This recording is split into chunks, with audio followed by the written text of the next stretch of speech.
नमस्कार मंडळी, कशा आहात तुम्ही सगळे? मजेत ना? तर संध्याकाळच्या स्वयंपाकाची तयारी चालूच होती एका साईडला की लक्षात आलं की घरामध्ये ब्रेड पण आहे आणि एक व्हॅनिला फ्लेवरचं कस्टर्ड मिल्क सुद्धा आणलेलं होतं शॉपमधून मी.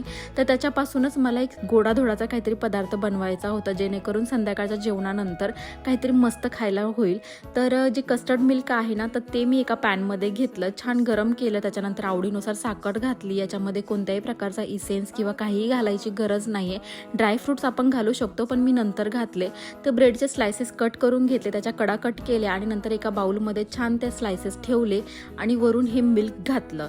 तर साधारण अर्धा एक तास मी हे फ्रीजमध्ये सेट करून घेतलं. आवडीनुसार ड्रायफ्रूट्स घातले याच्यावरती, ड्राय रोज पेटल जे की मी घरीच बनवलेले होते घरच्या गुलाबाचे, तर ते घातले. त्याने अजून सुंदर दिसत होती ही डिश.